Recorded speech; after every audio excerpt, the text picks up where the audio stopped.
Hello दोस्तों, मैं देवेंद्र कुमार आपका महावीर एजुकेशनल पार्ट चैनल पर स्वागत करता हूं। ये सी टेट की क्लास 2 है। इससे पहले क्लास 1 में करा चुका हूं। इस बार हमारा टॉपिक है अधिगम एवं अभिप्रेरणा। बच्चों में अधिगम के लिए अभिप्रेरणा कैसे जागृत करें, बच्चों को पढ़ने के लिए या अधिगम सीख के लिए अभिप्रेरित कैसे करें। तो चलते हैं क्लास की तरफ। अभिप्रेरणा एवं सीखना। अभिप्रेरणा शब्द अंग्रेजी के मोटिवेशन शब्द से बना है, जो लैटिन भाषा के मार्टिम शब्द से बना है, जिसका अर्थ है गतिशील करना या फिर चलायमान करना। अभिप्रेरणा के तत्व।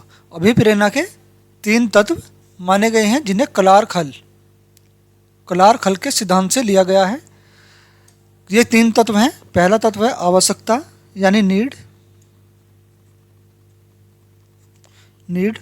दूसरा है प्रनोद चालक ड्राइवर। तीसरा है प्रोत्साहन इंसेंटिव।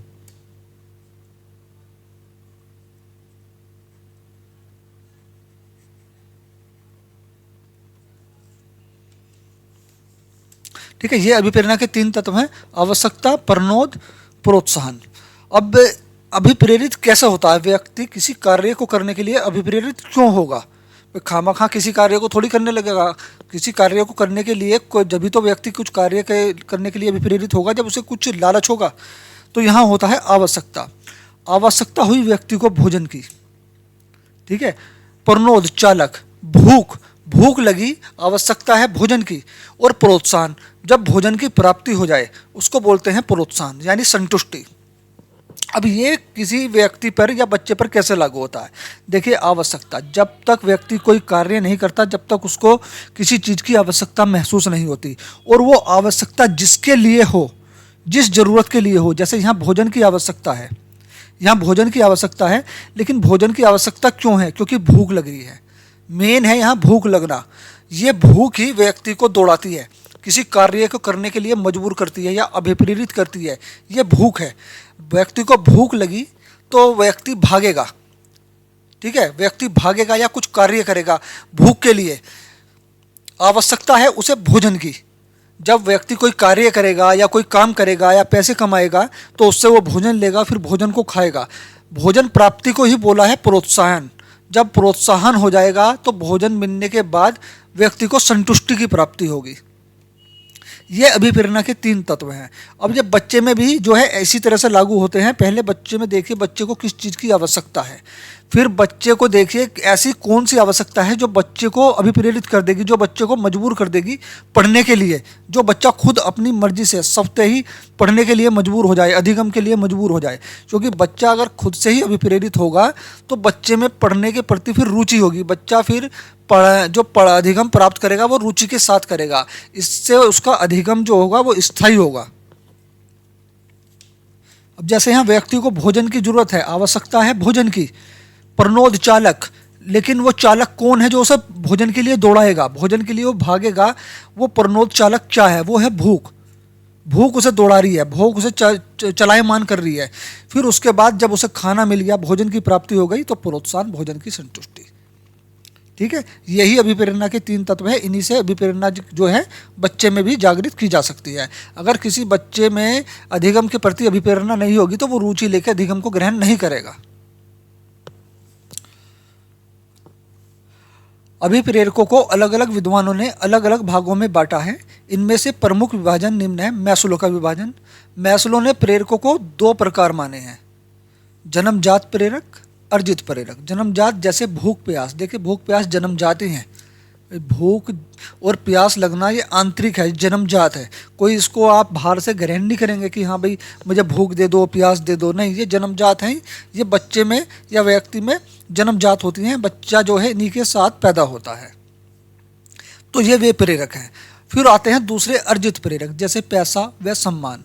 व्यक्ति भागेगा इनके लिए भी, भूख के प्यास के लिए, खाने की जरूरत पूरा करने के लिए भी व्यक्ति जो अभिप्रेरित होगा जब कुछ काम करेगा भूख के लिए तो व्यक्ति अभिप्रेरित होकर करेगा ना। अगर उसका पेट भरा हुआ होगा तो वो क्यों अभिप्रेरित होगा और क्यों वो कार्य करेगा। तो जन्मजात प्रेरक भूख और प्यास के लिए। अर्जित प्रेरक ये उसकी मजबूरी है, यहाँ काम करना, यहाँ भागना, यहाँ अभिप्रेरित होना व्यक्ति की मजबूरी है एक तरह से। लेकिन अर्जित प्रेरक जैसे पैसा व सम्मान, ये व्यक्ति की मजबूरी नहीं है, लेकिन फिर भी व्यक्ति को ये प्रेरक चाहिए। जैसे पैसा व सम्मान, पैसा भी चाहिए, सम्मान भी चाहिए। व्यक्ति जो है पैसा कमाने के लिए भी भागेगा, अभिप्रेरित होगा, और सम्मान पाने के लिए भी। सम्मान पाने का मतलब है जैसे भाई किसी व्यक्ति को जो है सम्मान प्राप्त करना, वो किस तरह से कर सकता है। आपको पता है कि भाई जब पढ़ाई करके ही हम किसी अच्छे पद पर जा सकते हैं। जब अच्छे पद पर जाएंगे तो पैसा और सम्मान दोनों मिलेगा। तो बच्चा जो होगा उसमें पढ़ाई में रुचि लेगा, उसे अपने लक्ष्य का पता है कि उसे एक अच्छे पद पर जाना है, IAS, PCS, डॉक्टर बनना है, जिससे उसे पैसे और सम्मान दोनों की प्राप्ति हो। तो वो अपने इस लक्ष्य को पाने के लिए अभिप्रेरित होगा, गतिशील होगा, ठीक है ना। वो अपने लक्ष्य को पाने के लिए अभिप्रेरित होगा। जब वो अभिप्रेरित होगा तो वो रुचि लेके अधिगम को ग्रहण करेगा। अब आता है थॉमसन का विभाजन। इन्होंने भी प्रेरकों के दो प्रकार माने हैं, स्वाभाविक प्रेरक भूख प्यास, कृत्रिम प्रेरक पैसा व सम्मान। बस मैस्लो ने ये जन्मजात प्रेरक बताए हैं और अर्जित प्रेरक, और थॉमसन ने भूख और प्यास को स्वाभाविक प्रेरक बताया है और पैसे व सम्मान को कृत्रिम प्रेरक बनाया है। और भूख और प्यास है भी स्वाभाविक भी है और जन्मजात भी है, और कृत्रिम प्रेरक पैसा व सम्मान ये आदमी को खुद अपनी इच्छा से चाहिए, ठीक है। इसलिए इसको कृत्रिम प्रेरक का नाम दिया थॉमसन ने। अब आता है गैरट का विभाजन। गैरट ने प्रेरकों के 3 प्रकार माने हैं। यहाँ गैरट ही एक इम्पोर्टेंट है, ध्यान रखना, क्योंकि उनको तो आप याद कर लोगे, मैस्लो को और थॉमसन को। इनके दोनों ने जो है प्रेरकों के 2 प्रकार माने हैं, लेकिन गैरट ने 3 प्रकार माने हैं प्रेरकों के। जैसे जैविक जैसे भूख और प्यास को गैरट ने क्या नाम दिया है, जैविक प्रेरक। पैसे और सम्मान को क्या नाम दिया है, सामाजिक प्रेरक। खुशी और संतुष्टि को क्या नाम दिया है, मनोवैज्ञानिक प्रेरक। और मनोवैज्ञानिक प्रेरक हो भी क्यों ना, खुशी संतुष्टि। देखिए किसी व्यक्ति के पास बहुत सारा पैसा है, बहुत सारा सम्मान है, सब कुछ है ना, लेकिन वो व्यक्ति फिर भी संतुष्ट नहीं है, क्योंकि वो मन से संतुष्ट नहीं है। वो और उस चीज़ को और ज़्यादा पाना चाह रहा है, उसकी लालसा बढ़ती जा रही है, तो वो संतुष्ट नहीं है। तो ये संतुष्ट क्यों नहीं है, क्योंकि वो मन के कारण नहीं है, उसका मन एक जगह स्थिर नहीं है, उसका मन उस चीज़ से संतुष्ट नहीं है, उसका मन और भी कुछ ज़्यादा पाना चाह रहा है, ठीक है ना। तो इसलिए इसको जो है खुशी और संतुष्टि को मनोवैज्ञानिक कारक बोला है। कोई व्यक्ति थोड़े में भी खुश रह सकता है, जबकि कोई व्यक्ति जो है बहुत सी चीज़ें होने पर भी, बहुत ज़्यादा होने पर भी संतुष्ट या खुश नहीं रह पाता। इसलिए गैरट ने इसको मनोवैज्ञानिक प्रेरक बताया है। अभिप्रेरणा की परिभाषाएं। अभिप्रेरणा अधिगम का राजमार्ग है, ये कहा है हमारे स्किनर ने। अभिप्रेरणा अधिगम का राजमार्ग है, बिल्कुल। व्यक्ति जब अभिप्रेरित होगा तो अधिगम को बहुत मजे से लेकर ग्रहण करेगा। इसीलिए उन्होंने कहा अभिप्रेरणा जो है अधिगम का क्या है, राजमार्ग। सोरेनसन ने कहा है अभिप्रेरणा अधिगम का आधार है, बिल्कुल। अगर व्यक्ति अधिगम के प्रति अभिप्रेरित नहीं होगा तो बच्चा जो है अधिगम ग्रहण नहीं करेगा। आप कुछ भी समझाएं, कुछ भी पढ़ाएं, वह बच्चे के जो सर के ऊपर से निकल जाएगा। बच्चा या आपकी बात सुनेगा ही नहीं, उसका ध्यान इधर उधर होगा। अगर बच्चा खुद से अभिप्रेरित है, अधिगम के प्रति जो है, अपने लक्ष्य के प्रति अभिप्रेरित है, तो बच्चे में अधिगम के प्रति भी रुचि उत्पन्न होगी। जब बच्चे में रुचि उत्पन्न होगी तो बच्चा जो है अधिगम को ज़्यादा अच्छी तरह से ग्रहण करेगा। तो इसलिए अभिप्रेरणा क्या है, अधिगम का आधार है। थॉमसन, अभिप्रेरणा छात्र में रुचि उत्पन्न करने की कला है, बिल्कुल। अगर बच्चे में अभिप्रेरणा नहीं होगी, भाई मान लो क्रिकेट खेलना है किसी बच्चे को, लेकिन उसमें जो है बच्चे में अभिप्रेरणा ही नहीं है, तो वो रुचि लेके खेलेगा ही नहीं उसको, है ना। पता चल रहा है उसकी जो अभिप्रेरणा है वो फुटबॉल में है, तो वो बच्चा उसमें क्रिकेट खेल ही नहीं पाएगा जब तक वो अभिप्रेरित नहीं होगा, है ना। बच्चा अगर किसी चीज़ के प्रति अभिप्रेरित है तो बच्चे में रुचि उत्पन्न होना स्वाभाविक है। फिर बच्चे में उसके प्रति रुचि होगी, जिस चीज़ के प्रति भी बच्चा अभिप्रेरित है उस चीज़ के प्रति बच्चे में रुचि उत्पन्न होगी। जब रुचि उत्पन्न होगी तो वो चीज़ बच्चा मन लगा कर करेगा और ज़्यादा अच्छी तरह से करेगा उसको। अगले हैं हमारे गुड। किसी कार्य को आरंभ करना, जारी रखना एवं उसे नियमित बना देना अभिप्रेरणा है, बिल्कुल। देखिए, किसी कार्य को आरंभ करना, हमने किसी कार्य को आरंभ करा लेकिन हमें उसमें कुछ नुकसान हुआ या किसी कारण से हमने किसी कार्य में संघर्ष नहीं कर पाए, हमने उस कार्य को बीच में ही बंद कर दिया क्योंकि हमारे में इतनी सहन शक्ति नहीं थी या किसी भी कारण से हमने उसको बंद कर दिया किसी कार्य को, तो यह अभिप्रेरणा नहीं है। अभिप्रेरणा होती है अगर हमने किसी कार्य को करने की शुरुआत करी, पूरे मन से करी, पूरी लगन से करी। अब कोई भी काम करोगे देखो उसमें संघर्ष करना पड़ेगा, उसमें मुसीबतें, अवरोध, सब चीज़ आएंगी। इस चीज़ के लिए पहले से तैयार रहना पड़ता है। लेकिन अगर आप अपने काम के प्रति अभिप्रेरित हैं, आपने अपना लक्ष्य एक बना लिया कि हाँ मुझे वहाँ तक पहुँचना है, तो आप अभिप्रेरित होंगे। लेकिन फिर और उस लक्ष्य के बीच में कितने ही संघर्ष, कितने ही अवरोध आए, आप उन सबको पार कर जाएंगे। लेकिन अगर आप उसके प्रति अभिप्रेरित नहीं हैं तो आप छोटा सा संघर्ष भी जो है सहन नहीं कर पाएंगे, ठीक है। या छोटा सा भी अवरोध होने पर आपको जो है उस काम में आपका मन भर जाएगा, आप उस काम को बंद कर दोगे। अगर आप किसी चीज़ से अभिप्रेरित हैं, किसी लक्ष्य से अभिप्रेरित हैं, आपको वहाँ तक जाना है, तो आप बहुत संघर्ष को भी जो है संघर्ष करके भी अपने लक्ष्य तक जा सकते हो। लेकिन इसके लिए आपको अपने कार्य के प्रति अभिप्रेरित होना पड़ेगा। अभिप्रेरणा होगी खुद से अंदर से कि हाँ मुझे वहाँ तक जाना है, हर हाल में जाना है। तो आप उस काम को रुचि लेकर करोगे, मज़े से करोगे, भले ही उसमें कितनी ही मुसीबतें क्यों ना आए।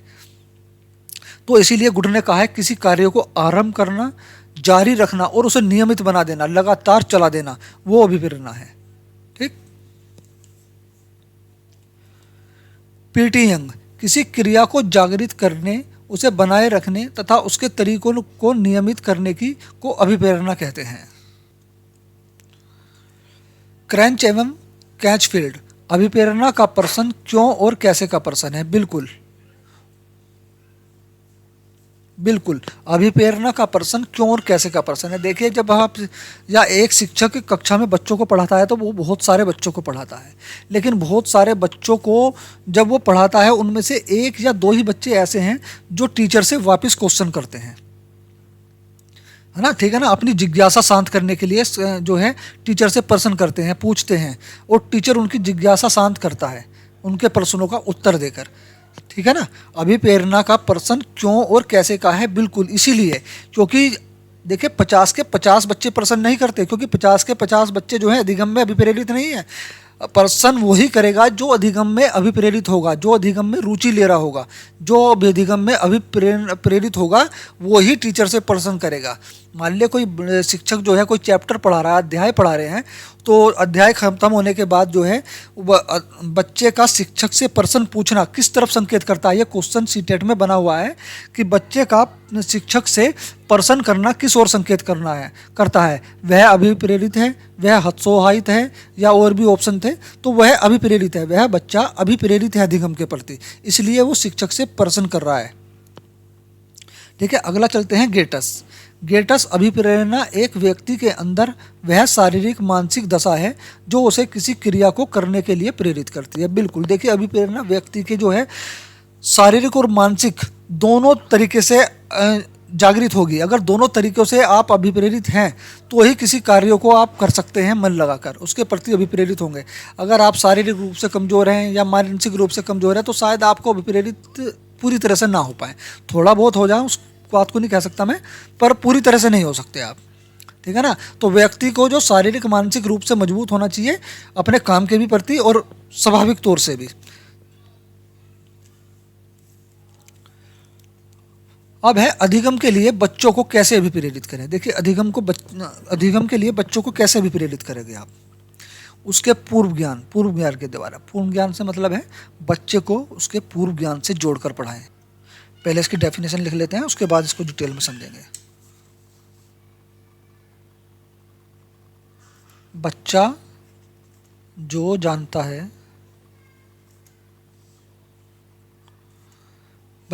जानता है, उसको बोलते हैं पूर्व ज्ञान। पूर्व ज्ञान से जोड़कर पढ़ाएं तो बच्चा क्या होगा, अभिप्रेरित होगा। अब शिक्षक को ऐसे नहीं करना चाहिए कि शिक्षक क्लास में आया और उसने कुछ भी पढ़ाना शुरू कर दिया, कहीं से भी पढ़ाना शुरू कर दिया। शिक्षक, बच्चों को क्या पता चलेगा? बच्चा तो जिस चीज़ के बारे में जानता नहीं है, बच्चे ने कोई चीज़ सुनी नहीं है, देखी नहीं है, आप उसके बारे में बता रहे हो तो बच्चे के तो सर के ऊपर से उतर जाएगा ना।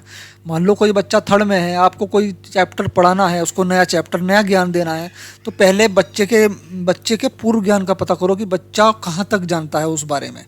जब बच्चा, आप उसके ज्ञान, पूर्व ज्ञान का पता कर लोगे, तो आपको नवीन ज्ञान को पूर्ण ज्ञान से जोड़कर पढ़ाना, उन दोनों को मिक्स कर देना है। पहले वो पढ़ाइए जो बच्चा जानता था, पूर्व ज्ञान, ठीक है ना, उसके पूर्व ज्ञान से जोड़कर धीरे धीरे धीरे धीरे उसे नवीन ज्ञान पे ले जाइए, तो बच्चा जो इसमें अभिप्रेरित होगा। अगर आप सीधा ही डायरेक्ट नया ज्ञान देने लगेंगे तो बच्चे के सर के ऊपर से उतर जाएगा और बच्चा जो है अधिगम में रुचि नहीं लेगा और ना ही वो अधिगम के प्रति अभिप्रेरित होगा। ठीक है, अगला है हमारा पुरस्कार।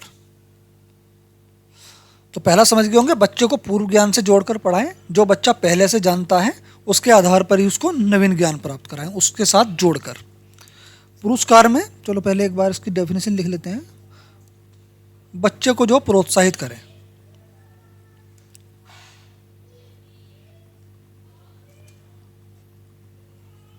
प्रोत्साहित करें या फिर बच्चे की कह सकते हैं प्रशंसा करें,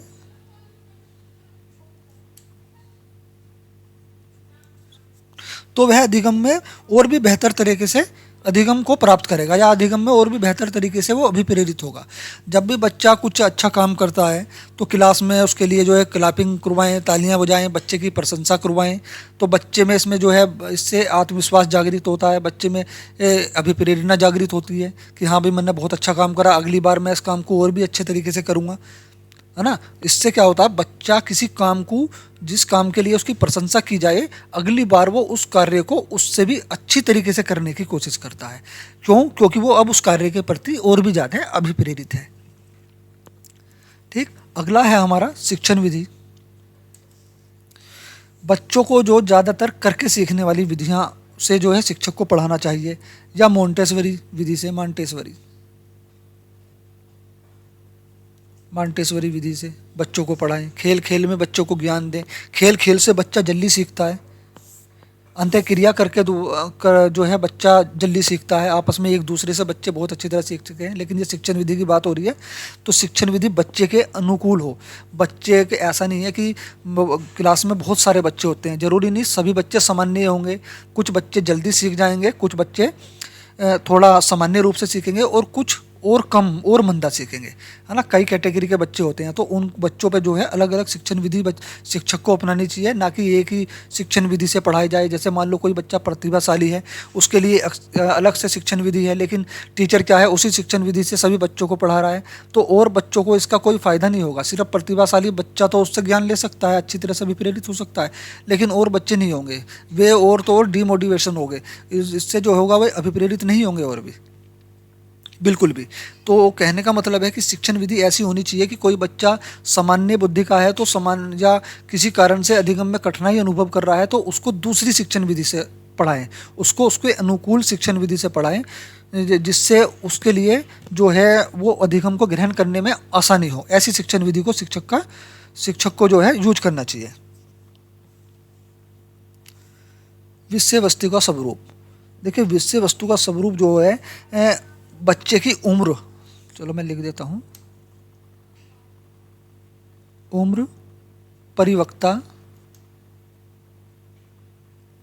परिपक्वता या ग्रहण शक्ति,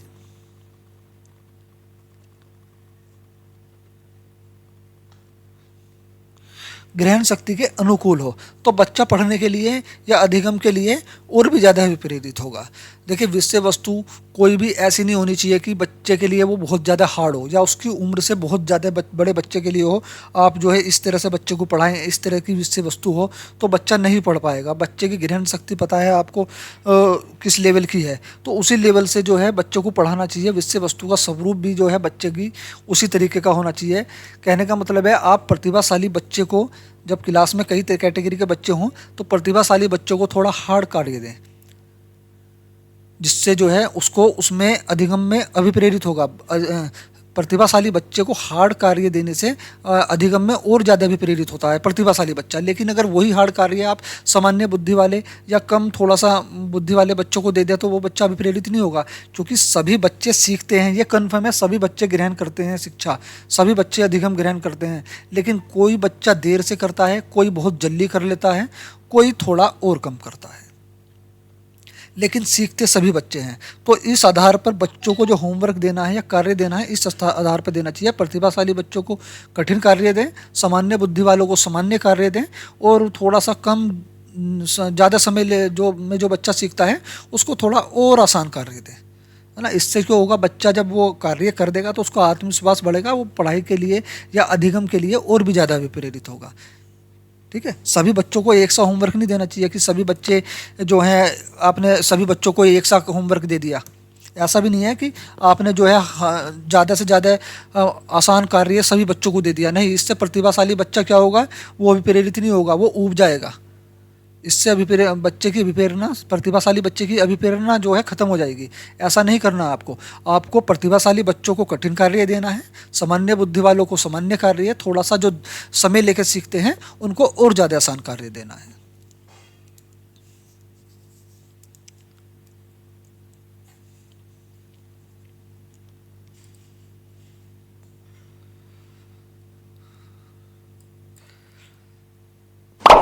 अगर वीडियो पसंद आ रही हो तो प्लीज़ वीडियो को लाइक, चैनल को सब्सक्राइब जरूर करें और साथ में बेल आइकन भी दबा दें, ताकि आने वाली सभी वीडियो के नोटिफिकेशन आपको मिलते रहें। अब अगला है हमारा रुचि।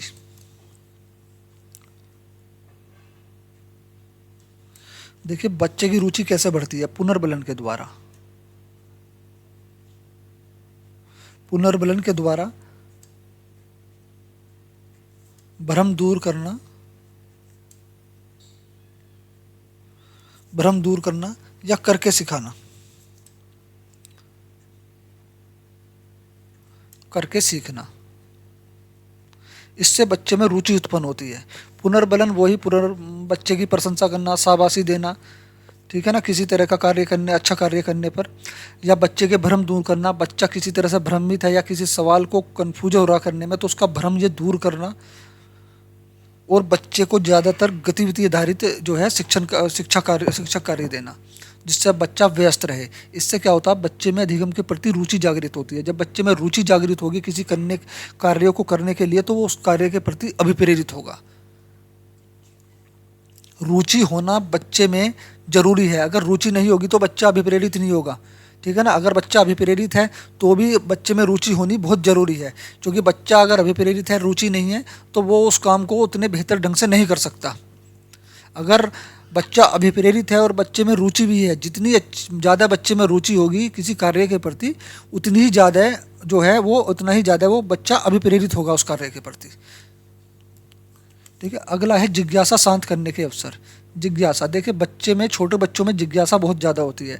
आपने देखा होगा बच्चे जो हैं बहुत ज़्यादा सवाल जवाब करते हैं। आप जरा सा घर में कुछ लिया हो या बच्चा कोई अनजानी चीज़ देख ले तो वो कई तरह के सवाल करता है, क्यों, कब, कैसा, ऐसा क्यों। उसके सवाल आपको भी देने भारी हो जाएंगे उसके आंसर, है ना। तो इस तरह से जो है बच्चा सवाल करता है, तो एक शिक्षक को क्या है, उसकी जिज्ञासा शांत करनी चाहिए, उसके प्रश्नों का सही तरीके से उसकी उम्र के अनुसार ध्यान रखते हुए जो है उत्तर देना चाहिए, जिससे उसकी जिज्ञासा शांत हो सके। जब उसकी जिज्ञासा शांत हो जाएगी तो बच्चे में जो है अभिप्रेरणा जागेगी, अभिप्रेरित होगा बच्चा।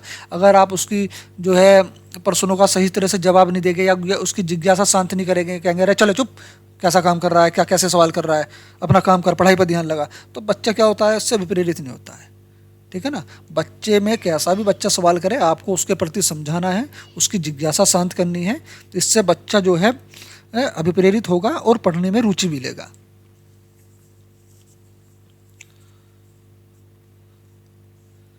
अगला है, पहले चलो इसकी डेफिनेशन लिख देते हैं, बच्चों के सवालों का।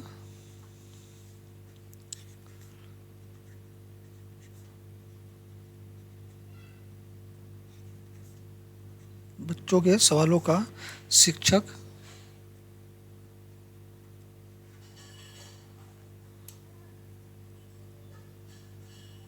सही उत्तर दे।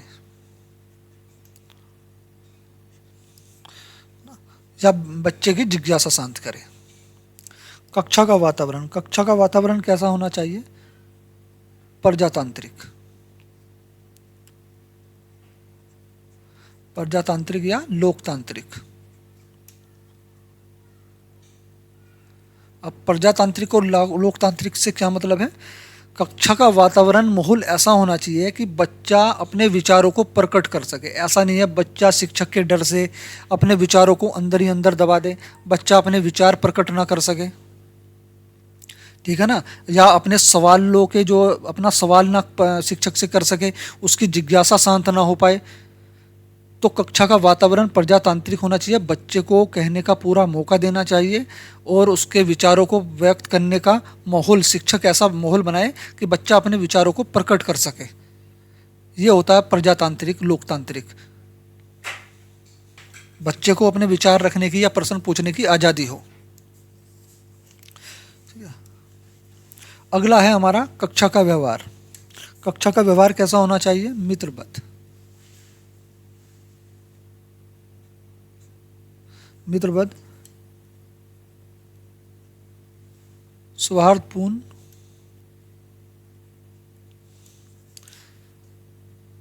व सहज, सहज व्यवहार होना चाहिए। कक्षा का व्यवहार कैसा होना चाहिए? मित्रवत, आपस में सबको जो है मिलजुल कर रहना चाहिए कक्षा में। ऐसा नहीं है कि बच्चा एक दूसरे से चिढ़ रहा हो या लड़ रहा हो, ऐसा नहीं होना चाहिए। कक्षा का व्यवहार बहुत ही ज़्यादा जो है सहज होना चाहिए, सिंपल होना चाहिए, मित्रवत होना चाहिए। आपस में एक दूसरे की संस्कृति के प्रति जो है बच्चे में सम्मान की भावना होनी चाहिए। सक्रिय अधिगम, जैसा ही नाम से ही पता चल रहा है, सक्रिय अधिगम करके सिखाने वाला कार्य है। बच्चों को इस तरीके से सिखाएं कि बच्चा खुद करके सीखे, ये होता है सक्रिय अधिगम। अधिगम के दौरान बच्चा सक्रिय होना चाहिए। ये कैसे पता करेंगे? देखिए, अब जब कोई शिक्षक कोई अध्याय पढ़ाता है, ठीक है ना, तो अध्याय पढ़ा रहा है तो बच्चा बीच बीच में जो है क्वेश्चन पूछ रहा है या प्रश्न कर रहा है, तो इसका मतलब है बच्चा अधिगम में रुचि ले रहा है, वो अधिगम के प्रति अभिप्रेरित है और वो सक्रिय है। इसमें सीटेट में पहले क्वेश्चन भी बन चुका है एक, कि बच्चा जो है अध्यापक के पढ़ाने के दौरान शिक्षक से प्रश्न करता है, तो ये क्या किस ओर संकेत करता है? हतोत्साहित की ओर, अभिप्रेरित की ओर। वो दो क्वेश्चन ऑप्शन और थे उसमें, तो इसमें जो राइट आंसर था वो था अभिप्रेरित की ओर। बच्चा अभिप्रेरित है अधिगम के प्रति, सक्रिय है, क्योंकि बच्चे को जब शिक्षक ने अपना लेसन पढ़ाया तो बच्चे ने उसमें पूरी रुचि ली। अब वो अपनी जिज्ञासा शांत करना चाह रहा है, उसमें जो पर्सन है जो उसकी थोड़ा सा समझ में नहीं आए या जो भी उसके पर्सन है, वो शिक्षक से वो डाउट अपना क्लियर करना चाह रहा है। ये किस ओर संकेत कर रहा है? कि बच्चा सक्रिय है और अधिगम में अभिप्रेरित है।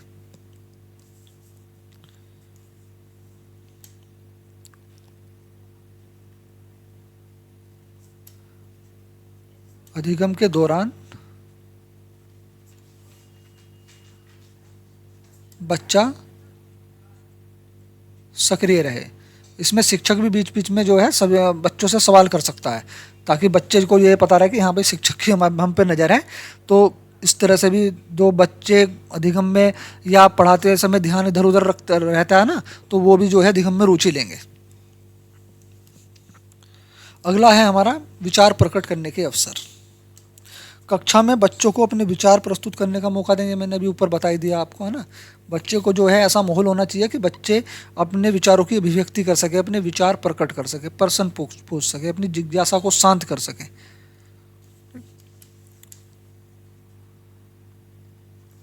कक्षा में बच्चों को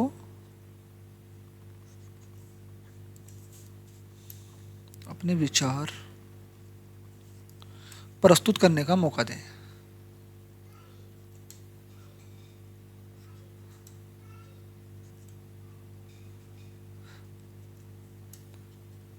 ठीक है ना। ऐसा नहीं कि भाई आपने जो है, जो बच्चा अधिगम में बहुत अच्छा है, ठीक है ना, उससे तो आप उसके तो विचार पूछ रहे हैं बच्चे से, उसको तो मौका दे रहे हैं विचार प्रकट करने का, लेकिन जो बच्चा अधिगम में रुचि नहीं ले रहा है या किसी कारण से अधिगम में पीछे रह गया है, आप उसमें जो है उस बच्चे को विचार प्रकट करने का मौका ही नहीं दे रहे। ऐसा नहीं होना चाहिए। सभी बच्चों को जो है विचार प्रकट करने का अवसर देना चाहिए। शिक्षक ये भी कर सकता है, किसी जीवनी को पढ़ाने के दौरान बच्चों से उनकी भाषा में पूछ सकता है कि भाई आप अपने इनके बारे में विचार प्रकट करें, या आपने क्या सीखा मुझे बताएं, अपने विचारों में बताएं, अपनी लैंग्वेज में बताएं। ये होता है अपने विचारों को प्रकट करने का अवसर प्रदान करना। ठीक है, हमारी आज की क्लास यहीं समाप्त होती है। कल फिर मिलेंगे हम एक नए टॉपिक के साथ। अगर आपको वीडियो पसंद आई हो तो प्लीज़ वीडियो को लाइक, चैनल को सब्सक्राइब जरूर करें और साथ में अपने दोस्तों के साथ भी शेयर करें। साथ में बेल आइकन दबा लें ताकि हमारी सभी आने वाली वीडियो के नोटिफिकेशन आप तक पहुंचते रहें। वीडियो देखने के लिए धन्यवाद।